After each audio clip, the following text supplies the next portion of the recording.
আসসালামু আলাইকুম এভরিওয়ান। তোমার প্রতি অনুভূতি গল্পের আজকে 3টা পার্ট কভার করব, 11, 12 আর 13। তো চলো বেশি কথা না কইয়া শুরু করা যাক। আপু যেন চিনতে না পারে তাই মুখে হাত দিয়ে মাথা নিচু করে আসি। এই তুমি অনিক না? মাইশা আপুর কথা শুনে রিমি আশা আঙ্কেল অবাক হয়ে তাকিয়ে আছে। হয়তো ভাবছে মাইশা অনিককে কি করে চিনে, ওদের কি পূর্ব পরিচয় ছিল?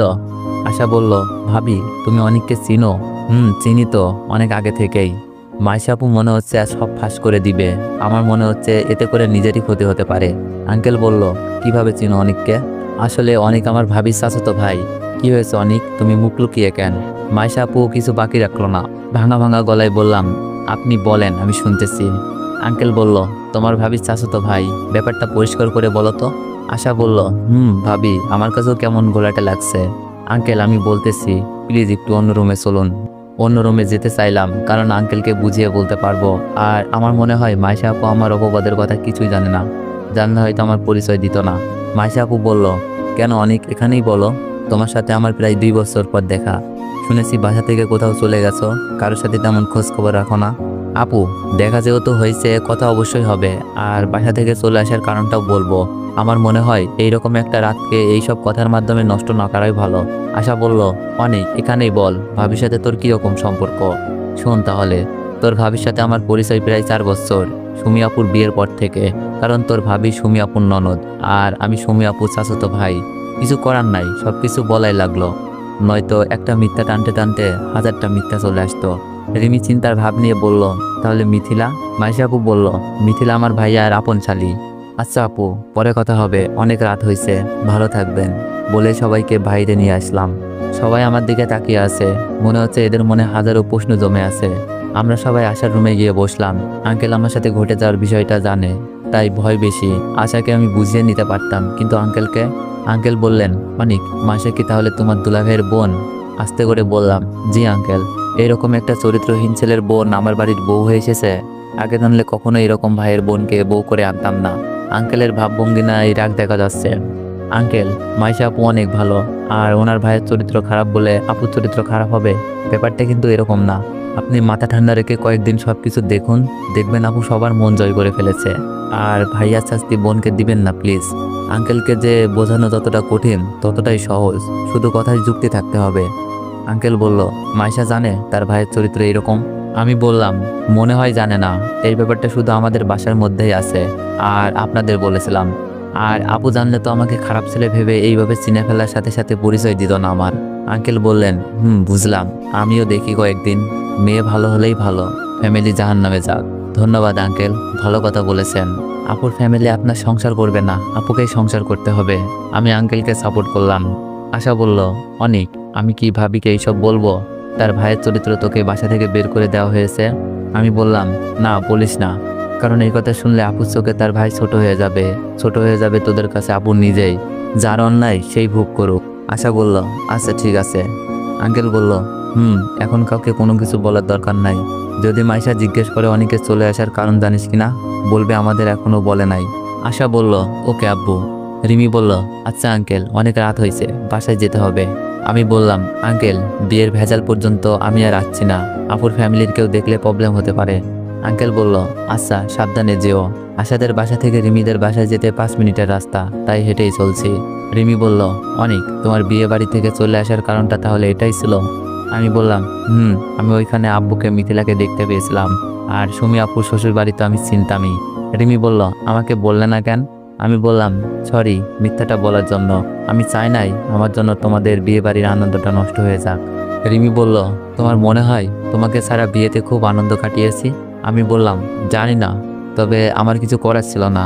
এখন ভয় হচ্ছে আঙ্কেল আশা আর মাইশা আপুকে নিয়ে, ওরা ঠিকঠাক থাকলেই হয়। রিমি বলল, অনিক? আমি বললাম, বলো। রিমি বলল, আব্বুকে বলে রাখি তোমাকে ভালোবাসি। রিমি হঠাৎ এই কথা বলল কেন? আমি বললাম, আমাকে বাসা থেকে বের করার বুদ্ধি করছো নাকি? আমরা এখন অনেক ছোট আছি, হয়তো ঘটনাগুলো আমাদের অনেক বড় করে দিয়েছে। রিমি বলল, যদি আব্বু কারোর সাথে আমাকে বিয়ে ঠিক করে দেয়, যদি তোমাকে না পাই, বাঁচবো না আমি। কত ভালোবাসে মেয়েটা। আমি এখনো রিমির ভালোবাসার কোনো রেসপন্স দিই নাই, খারাপ নজরে তাকাই নাই, কারণ রিমি আমার নাও হতে পারে। সব ভালোবাসা সবসময় জয়ী হয় না, তার সাথে সমতা থাকতে হয়, টাকা পয়সা, নাম ডাকে, আর আমার কিছুই নাই। কথাগুলো ভেবে চোখের কোণে পানি জমে গিয়েছে। আমি বললাম, এরকম কিচ্ছু হবে না, শুধু আমাকে কিছু একটা করতে দাও। আমরা বাসায় চলে আসলাম।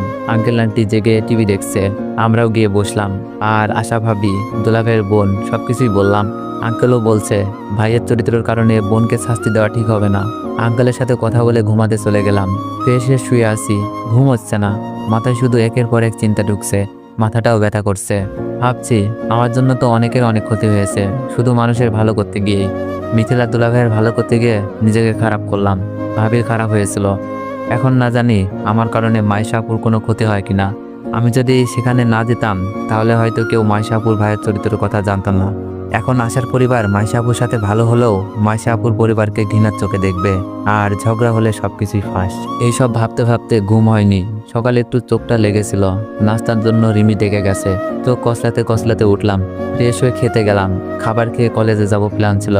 আশা, আমি আর রিমি আশার ভাবির বাড়িতে বেড়াতে যাব ভাইয়ার সাথে। কিন্তু এখন শুধু আশাকেই যেতে হচ্ছে। রিমিকেও বলেছি, রিমিও যাবে না। রেডি হয়ে কলেজে যাচ্ছি, রিমি নাকি আজ কলেজে যাবে না, একাই যাচ্ছি। রাস্তার পাশে একটা লোককে দেখলাম পড়ে আছে। আমি লোকটির কাছে গিয়ে দেখলাম ওনার পা দিয়ে রক্ত পড়ছে। কিন্তু এই ক্ষতটা কিভাবে হলো? লোকজন এসে এসে দেখে চলে যাচ্ছে, সাহায্যের হাত বাড়িয়ে দিচ্ছে না কেউ। কারণ লোকটি ছিল পঙ্গু, ভিক্ষা করে গড়িয়ে গড়িয়ে পথে চলে, জামা কাপড়ে ময়লা, দুর্গন্ধ আসছে খুব। কিন্তু মানুষ মানুষের জন্য লোকটিকে কোলে তুলে একটা রিকশায় নিয়ে হাসপাতালে ছুটলাম। রাস্তার লোকজন তাকিয়েছিল আমার দিকে। এরকম একটা লোককে কি করে কোলে নিলাম? হাসপাতালে যাওয়ার পর ডাক্তার প্রথমে ঢুকতে মানা করছিল, কিন্তু এটা সরকারি হাসপাতাল, সবার সমান অধিকার। এইসব গরিবদের জন্য এই হাসপাতাল গড়ে তোলা। এই কথা যখন জোরে জোরে বলছিলাম, ডাক্তার চিকিৎসা না দিয়ে পারে নাই। তবে লোকটি কান্না করছিল, হয়তো ব্যথার কারণে। আমি বললাম, চাচা ব্যথা লেগেছে? না রে বাজান, কোন মা তোরে জন্ম দিছে যে আমার মতো নোংরা লোকটাকে কোলে তুলে হাসপাতালে নিয়ে আসলি? সেই মা ধন্য। চাচার কথা শুনে চোখে পানি ধরে রাখতে পারছে না। একদিন আমার মা বলেছিল, কোন পাবে তোরে পেটে ধরেছিলাম। আমি বললাম, চাচা কিভাবে এমন হলো? চাচা কাঁদতে কাঁদতে বলল, ভিক্ষা করার জন্য যখন গড়িয়ে পথ চলছিলাম, পায়ে কাজ ভাঙা ঢুকে যায়। অনেক কষ্টে বের করি, লোকজন আমার সাহায্য করতে এসে আমার ভিক্ষার টাকাগুলো নিয়ে চলে যায়। এই নাও চাচা তোমার ওষুধ, আর এই টাকাটা রাখো। পকেটে 3,000 টাকা ছিল, চিকিৎসা ফ্রিতেই। ওষুধ কিনে দিয়ে কয়েকদিন চলার মতো টাকা দিই, কারণ এইসব লোকদের ভিক্ষা ছাড়া চলার মতো অন্য কোনো উপায় নেই, আর এই অবস্থায় ভিক্ষাও করতে পারবে না। চাচা টাকাগুলো পেয়ে আমার গালে মাথায় হাত রেখে দোয়া করছে। চাচাকে তার বস্তিতে পৌঁছে দিই। কলেজে আর যাওয়া হয়নি, কাপড় নষ্ট হয়ে গেছে। গোসল করে কাপড় পরিষ্কার করে রুমে শুয়ে আছি। রিমি আসলো। রিমি বলল, আজ কলেজে যাও নাই? আমি বললাম, না, ভালো লাগছিল না। রিমি বলল, আশা এসেছিল, ভাবি তোমার সাথে নাকি দেখা করতে চাই। আমি বললাম, এখন সম্ভব না, বিয়ের ভেজালটা আগে শেষ হোক, কেউ দেখে ফেললে সমস্যা হতে পারে। রিমি বলল, আচ্ছা, বলে দিব। রিমি চলে গেল। আমি ঘুমিয়ে আছি, রাতে ঘুম হয় নাই। এভাবে চলে গেল 5 দিন। আশাদের বাসায় এক মুহূর্তের জন্য যায় নাই। সন্ধ্যার দিকে রিমি এসে বলল, আশা এসেছে, সাথে আশার ভাবি। রিমির কথা শেষ না করতেই আশা, মাইশা আপু আর তাদের সাথে সুমি আপুও। সুমি আপুকে কেন নিয়ে এসেছে? আমি রুমে বসে আছি, সুমি আপুকে দেখে কিছুটা ভয় পাচ্ছি। সুমি আপু কেন এখানে আসবে?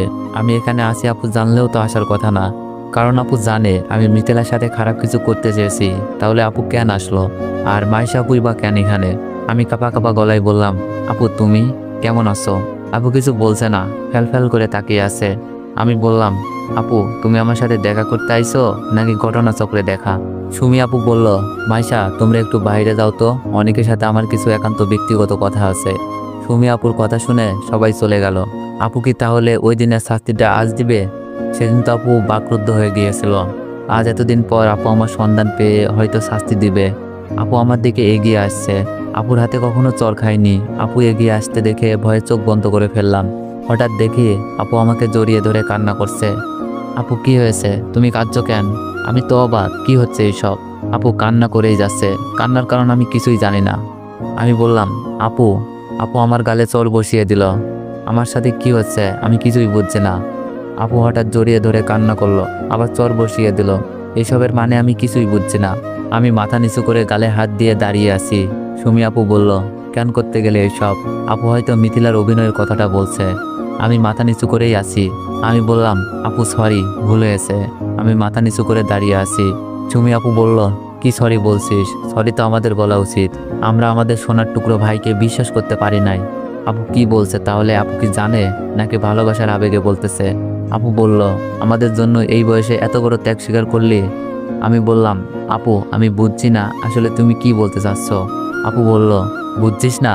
মিথিলার সম্মান আর আমার সংসার টেকানোর জন্য তুই বাড়ি ছাড়া হলে মিথ্যা অপবাদ নিয়ে, আর এখন কিছুই বুঝছিস না? আমার চোখ বেয়ে পানি পড়ছে। আমি বললাম, আপু তুমি এত কিছু কি করে জানলে? আশা বলেছে নাকি রিমি? আশা তো বলেছিল, কিন্তু তুই বাসা ছেড়ে চলে আসার পর মিথিলা তোর দুলাভাইকে হাসতে দেখেছি, আর তাদের কিছু কথা শুনে তখনই মনে হলো আমাদেরকে বোকা বানানো হচ্ছে। বিরতি নিয়ে অনেক খোঁজ নিলাম, কিন্তু তোর সাথে আসলে কি হয়েছে খুঁজে পাই নাই। তবে আমি তখনও বিশ্বাস করতাম তুই মিথিলার সাথে খারাপ কিছু করতে চেয়েছিলি, কিন্তু বিশ্বাসটা ছিল খুবই দুর্বল, কারণ আমি এরকম আর কিছুই দেখি নাই, শুনি নাই। তবে দীর্ঘ 1 বছর পর যখন মাইশার বিয়ে হয়, মাইশা তোকে দেখে চিনে ফেলে। মাইশা এসবের কিছুই জানতো না, শুধু জানতো তুই বাসা ছেড়ে পালিয়ে গেছিস। আপুর কথাগুলো মন দিয়ে শুনছি বসে বসে, কিন্তু আপুর চোখে পানি। মাইশা যখন শ্বশুর বাড়ি থেকে বাসায় আসে, মাইশা আমাকে ডেকে বলে, তোকে নাকি আশাদের বাসায় দেখেছে, তুই নাকি আশার কলেজ ফ্রেন্ড। আমি প্রথমে আশার সাথে অনেক রাগ দেখাই, বলে এমন বাজে ছেলের সাথে বন্ধুত্ব না রাখতে। যে ছেলে নিজের চাচাতো বোনকে ইজ্জতের হামলা দেয়, সে তো তোমার মতো বন্ধুকে সুযোগ পেলে ক্ষতি করবেই। আমি কিছু বলছি না। আপু কান্না সুরে বলছিল, কিন্তু আশা আমাকে থামিয়ে দিয়ে তোর সাথে কি কি হয়েছিল সবকিছুই বলতে থাকে। আর তুই নাকি সবকিছুর ভিডিও করে রেখেছিলি, কিন্তু কাউকে দেখাসনি আমার কথা ভেবে। আমি বললাম, আপু আমি চাই তোমরা সুখে থাকো, আমি এখানে অনেক ভালো আছি। আঙ্কেল আমাকে নিজের ছেলের মতোই ভালোবাসে, আর রিমি আমাকে অনেক ভালোবাসে। আপু বলল, ভাই ভিডিওটা নিয়ে বাসায় চল, চাচা চাচিকে দেখা, ঘরে ফিরে চল। আমি বললাম, এটা সম্ভব না আপু, ভিডিও হারিয়ে ফেলেছি, আর দেখানোর হলে তো প্রথম দিনই দেখিয়ে ফেলতাম। তোমার সংসারটা ভেঙে যাবে, মিথিলার ভালো বিয়ে হবে না। কি দরকার এসব ভেজাল করার? আমি তো ভালোই আছি, হয়তো পরিবার থেকে অনেক দূরে, পরিবারের মানুষগুলোর কাছে সম্মানহীন। আপু বলল, ভাই তুই জয়ী হলি আমাদের প্রতি ভালোবাসায়, আর আমরা স্বার্থপর হয়ে আছি। আপুর চোখে পানি পড়ছে। আমি বললাম, আপু একবার ভাবো তো, চাচা মারা গেছে, তোমাদের চলতে কি সমস্যা হয়, তোমার নতুন সাজানো সংসার, আর মিথিলার বিয়েও হয় নাই। আমি যদি এইসব কিছু বলে দিতাম কিংবা দেখিয়ে ফেলতাম, তোমাদের পরিবারের কি অবস্থা হতো? আব্বা আম্মুর চোখে মিথিলা খারাপ হয়ে যেত, ভালো বিয়ে দিতে পারতো না, তোমাদের সংসারে অশান্তি হতো, আমাদের পরিবার থেকে আলাদা হয়ে যেতা। কিন্তু আমি তোমাদের কাছে যেই ভালোবাসা পেয়েছি, সেই ভালোবাসার কাছে এই স্যাক্রিফাইস কিছুই না। সুমি আপু বলল, কিন্তু আমি পারছি না তোর কষ্টগুলো দেখতে, চাচা চাচি এখনও তোর কথা শুনতে পারে না। আমি আপুকে সান্ত্বনা দিয়ে বললাম, আপু কান্না করো না, সব ঠিক হয়ে যাবে, দেখো শুধু সময়ের অপেক্ষা। আমি বললাম, আর দুলাভাই আর মিথিলার সাথে খারাপ ব্যবহার করো না, ওরা হয়তো ভুল করে ফেলছে, ক্ষমা মহৎ গুণ, ক্ষমা করে দিও। মাইশা আপুর সাথে রিমি আর আশা এসে বলল, তোমাদের কথা শেষ হয়েছে? সুমি আপু বলল, আসো। আপু চোখ মুছে বসে আছে। মাইশা আপু এখনো জানে না তার ভাইয়ের চরিত্রের দাগ, কারণ আপু আর আয়শার পার্সোনাল কথা হয়েছিল। মাইশা আপু বলল, অনেকদিন পর ভাইকে দেখে সহ্য করতে পারো নাই বুঝি, কান্না করে দিছ? আপু বলল, মাইশা আপু বলল, আচ্ছা কি এমন কথা বললে আমাদের বাইরে যেতে হলো? সুমি আপু বলল, অনেক কথাই বলা ছিল। মাইশা আপু বলল, তো অনেক, বাসায় যাচ্ছ কবে? আমি বললাম, এখন না, রাগ করে যখন এসেছি কিছু একটা করেই বাসায় যাব। আর মাইশা আপু প্লিজ, আমি যে এখানে আছি কাউকে বইল না, দুলাভাইকেও না, মিথিলাকেও না। মাইশা আপুকে ওনার মতোই বুঝ দিতে হবে। মাইশা আপু বলল, আচ্ছা ঠিক আছে, তুমি কিন্তু আশার সাথে আমাদের বাসায় যাবে, ভয় পেও না, কাউকে বলবো না। মাইশা আপু কিছুটা মজা করেই বলছে। আমি বললাম, আচ্ছা আপু ঠিক আছে। সুমি আপু অশ্রুসিক্ত নয়নে বলল, আচ্ছা ভাই রাত হয়ে যাচ্ছে, আমরা তাহলে আজ যাই? ছোট করে বললাম, থেকে যাওয়ার কথা বলার মতো সাহস আমার নেই। রিমি বলল, কি বলো, খাবার রেডি করে ফেলছি, খেয়ে যাবেন। রিমির কথা শুনে আমি অনেক খুশি হলাম, আপুদের খালি মুখে যেতে হবে না। সুমি আপু বলল, আরে না, এমনিতেই অনেক সময় হয়ে গেছে। রিমি বলল, কারো কোনো কথা শুনছি না, চলেন সবাই। আশা, সুমি আপু, মাইশা আপু খাবার শেষ করে চলে গেল। ভাবছি এখন হয়তো আপু মিথিলাকে দেখতে পারবে না দুলাভাইকে দেখতে। কেন যে আশা বলতে গেল, আশাকে কাল কলেজেই ধরবো। পরের দিন কলেজে আশার সাথে দেখা হতেই আমি বললাম, আশা তুমি কাজটা ঠিক করো নাই, আপুকে কেন এসব বলছো? আশা বলল, আপু তোমার নামে উল্টাপাল্টা কথা বলছিল তাই। আমি বললাম, বলতো, এখন তো আপুর চোখে নিজের স্বামী আর আদরের বোন খারাপ হয়ে গেল। আশা রাগী কণ্ঠে বলল, তোমাকে নিয়ে এত খারাপ ধারণা ছিল তাতে কোনো সমস্যা নাই, এখন স্বামী আর বোন খারাপ হয়ে যাবে সেই চিন্তা করছো। আমাদের হাতে যদি প্রমাণ থাকতো, তোমার আশা না করেই সবকিছু পরিষ্কার করে দিতাম। আমি বললাম, আশা শোনো, সবকিছুতে জয়ী হতে হয় না, কিছু থেকে অসামান্য প্রশান্তি পাওয়া যায়। আমি সেই আনন্দ, সেই প্রশান্তি খুঁজে পাচ্ছি, ভুগে নয়, ত্যাগেই শান্তি। আশা বলল, অবশ্য ঠিক আছে, কিন্তু তোমার মতো তো কেউ এমন ত্যাগ করবে না। অন্য কেউ হলে হয়তো করতেও না। আমি বললাম, এই পৃথিবীতে অনেক মন মানব আছে যারা মানুষের ভালোর জন্য নিজের জীবন ত্যাগ করে দিয়েছে। আমি তো সামান্য একটা ত্যাগ করেছি। আশা বলল, বুঝেছি, তোমার সাথে কথাই পারবো না। ক্লাস করবা না, চলো। আশা কথা না বলে ক্লাস করতে চলে গেল। রিমি আজও কলেজে আসে নাই। ক্লাস শেষ করে বাসায় চলে গেলাম। তারপর ফিরে এসে আঙ্কেলের অফিসে। অফিসে একটা বড় ভাই আছে, রাতুল বলে নাম। তবে আমাকে অনেক ভালোবাসে। কোনো কাজে আটকে গেলে রাতুল ভাই দেখিয়ে দেয়। কাজের ফাঁক পেয়ে রাতুল ভাইয়ের কাছে ছুটলাম। রাতুল ভাই আমাদের অফিসের এক বড় অপুকে ভালোবাসে, কিন্তু বলতে পারে না। রাতুল ভাই একটু চাপা স্বভাবের, লাজুক টাইপের ছেলে। ভাইয়ার সাথে কথা বললেই মনে আনন্দ লাগে, তাই প্রতিদিন সুযোগ পেলেই চলে যাই ভাইয়ার কাছে। রাতুল ভাই ফ্রি হলেও আমার কাছে চলে আসে। আমি বললাম, ভাইয়া কি করছেন? রাতুল ভাইয়া কাগজে কি যেন লিখছে। রাতুল ভাই, আরে অনিক, আসো বসো। কি করছেন? আজ নীলাকে প্রপোজ করব। রাতুল ভাইয়ের কথা শুনে আমি তো অবাক। যেই ভাই নীলাপুর সামনে দাঁড়াতে পারে নাই, উনি নাকি প্রপোজ করবে, কেমনে সম্ভব? মজা করে বললাম, ভাইয়া সবকিছু ঠিকঠাক আছে তো? রাতুল ভাই বলল, দেখ লেখাটা কেমন হচ্ছে। আমি বললাম, চরম। এটা পড়ার পর নীলা আপু আপনার লেখার প্রেমে পড়ে যাবে নিশ্চিত। খুশিতে বলল, সত্যি? রাজি হলে যা খেতে চাইবি সব পাবি। লেখা তো শেষ, কখন দিবা? ওই যে আপু ফ্রি মনে হচ্ছে, যাও এখনই দিয়ে আসো। নীলা আপু রাতুল ভাইয়ের সামনের টেবিলে বসে। রাতুল ভাই বলল, ওকে যা, দিয়ে আয় তুই। রাতুল ভাইয়ের কথা শুনে মাথায় কি যেন পড়ল। আমি বললাম, কেন? আমি কেন? তোমার প্রেমিকা, তুমি দিয়ে আসো। রাতুল ভাই বললেন, আমি কি করে দিব? আমার তো লজ্জা করে। তুই ছোট আছিস, সমস্যা কি? আমি বললাম, ভাই আমি ছোট, বয়সে বেশি হলে নীলাপুর থেকে 2 বছরের ছোট হব। আর নীলাপু যদি মাইন্ড করে আঙ্কেলকে বলে দেয়, আমার কি হবে? বুঝতে পারছেন? রাতুল ভাই বলল, আরে কিছু মনে করবে না, তোকে তো অফিসের সবাই ছোট ভাই বলে ডাকে। আর নীলার সাথে তোর ভাব ভালো, কাজটা তোকেই করতে হবে। আমি বললাম, ভাই মাফ করেন, আমি পারবো না, আঙ্কেল জানতে পারলে বাসা থেকে বের করে দিবে। রাতুল ভাই বলল, অনিক, তোকে ছাড়া আর কাউকে দিয়ে দেওয়া সম্ভব না।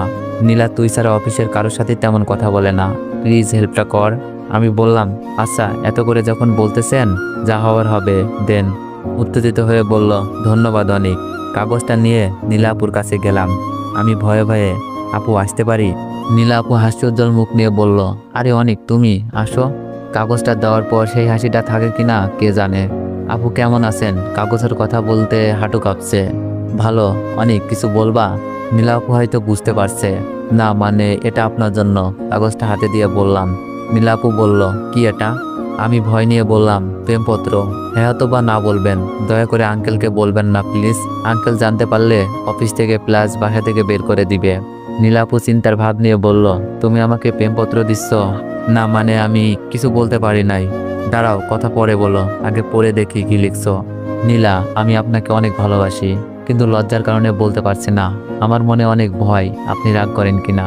নীলা আপু একটু পরে আমার দিকে তাকালো। আমি অপরাধীর মতো দাঁড়িয়ে আছি। তবে আর সাহায্য গিয়ে বলে দিলাম, এখন আপনি আমার ভালোবাসার মূল্য দিবেন নাকি দিবেন না, এটা আপনার ব্যাপার। আপু আবার আমার দিকে তাকালো। আমি বললাম, আপু শেষ করেন। নীলা আপু বলল, শেষ করতে হবে না, যা বুঝার বুঝে নিয়েছি। আমি বললাম, এখন কি ধরে নিব প্রেমটা হচ্ছে? আচ্ছা একটু ভেবে বলছি। আপু দেখছি রাগ করে নাই, তার মানে রাতুল ভাইয়ার প্রেমটা হচ্ছে। আচ্ছা তাহলে আমি এখন যাই। আমি যাওয়ার জন্য পা বাড়ালাম। নীলা আপু বলল, অনেক শোনো, ভাবা হয়ে গেছে, আমি রাজি। রাতুল ভাইয়ার প্রেমটা হয়ে গেছে। দৌড়ে চললাম রাতুল ভাইয়ার কাছে। বিরিয়ানি খাবো আজ। ভাইয়া কাজ হয়ে গেছে, নীলা আপু রাজি হয়ে গেছে, এখন আমি যা চাই তাই খাওয়াবা। আমার কথা শুনে রাতুল ভাই যেন আকাশে উঠছে। পুলিশ কি নীলা রাজি হয়ে গেছে? আজ ইনভাইট কর, রাতে খাবার খেতে খেতে কথা বলবো। বুদ্ধিটা খারাপ দেয়নি। নীলা আপু সামনের টেবিলে থেকে তাকিয়ে মুচকি মুচকি হাসছে। এদিক দিয়ে রাতুল ভাইও দিশেহারা। নীলা আপুকে রাত 8টায় একটা রেস্টুরেন্টে ইনভাইট করলাম। আমিও খাবার খাবো, আর রাতুল ভাই আর নীলা আপু প্রেম করবে। ভালো লাগছে কারোর প্রেমে ঘটক হয়ে। রাতে চলে গেলাম রেস্টুরেন্টে খাবার খাবো, আর রাতুল ভাই আর নীলা আপুর প্রেম দেখবো। নীলা আপু আগেই বসে আছে। রাতুল ভাইয়া হয়তো সাজগুজে ব্যস্ত। ফোন করলাম, বললাম নিচে আসছে। আমি আপুর সামনে বসতে বসতে বললাম, হাই নীলা আপু, কেমন আছেন? একটু দেরি হয়ে গেল, রাগ করেননি তো? নীলা আপু বলল, ভালো, তুমি? আমি তো খুবই ভালো, আপনি প্রেমে রাজি হয়েছেন। আমি তো আজ পেট ভরে যা ইচ্ছা খাবো, রাতুল ভাইয়ার পকেট ফাঁকা করব। অনেক, তুমি আমাকে আপনি করে না বলে তুমি করে বলবা। আর আপুর কথা মাঝখানে রাতুল ভাইয়া চলে আসলো। রাতুল ভাইয়া বলল, হাই নীলা, কেমন আছো? নীলা আপু বিরক্ত ভাব নিয়ে বলল, ভালো, আপনি? রাতুল ভাইয়া বলল, ভালো, বুঝতে পারি। আমি বললাম, বলার কি আছে, বসেন। মুখ চেপে নীলা আপু বলল, রাতুল ভাইয়া এখানে আসার কি দরকার ছিল? আপুর কথা শুনে কেমন যেন মনে হলো। হে এভরিওয়ান, মানে এই সিনটুকু যে এতটা হাসির, মানে আমি হাসতেছি আর বলতাছি, দেখা তো রাতুল ভাইয়ের সাথেই করবে। আমি নয় কাবাব মে হাড্ডি, তবে রাতুল ভাইকে কেমন মনে করছে, চিন্তায় পড়ে গেলাম। রাতুল ভাইয়া বলল, তোমরা কিছু অর্ডার করো নাই? আমি বললাম, আপনার জন্য অপেক্ষা করছিলাম ভাইয়া। তবে নীলাপুর মুখে বিরক্তি ভাব। রাতুল ভাইয়া উঠে গেল। আচ্ছা তোমরা বসো, আমি খাবারের অর্ডার দিয়ে আসছি। রাতুল ভাইয়া উঠে গেল। অনেক, এটা কি হলো? রাতুল ভাইয়া এখানে কেন? নীলাপুর কথায় কিছু গোলমাল লাগছে। আমি বললাম, কি বলেন আপু, রাতুল ভাইয়া তো আমাদের ইনভাইট করছে, বলছে আপনি প্রেমে রাজি হলে আমি যা চাইবো তাই খেতে দেবে। বুঝলাম না, প্রেম করবা তুমি, রাতুল ভাই খাওয়াবে মানে? নীলাপুর কথা শুনে মাথায় আকাশ ভেঙে পড়লো। তো এভরিওয়ান, নেক্সট বার চাইলে একটু বেশি বেশি কমেন্ট করুন আর একটু বেশি বেশি কপি লিঙ্ক করে দিও। আর যারা ইউটিউব থেকে ভিডিওটা দেখছেন সবাই একটু সাবস্ক্রাইব করে দিও। ধন্যবাদ।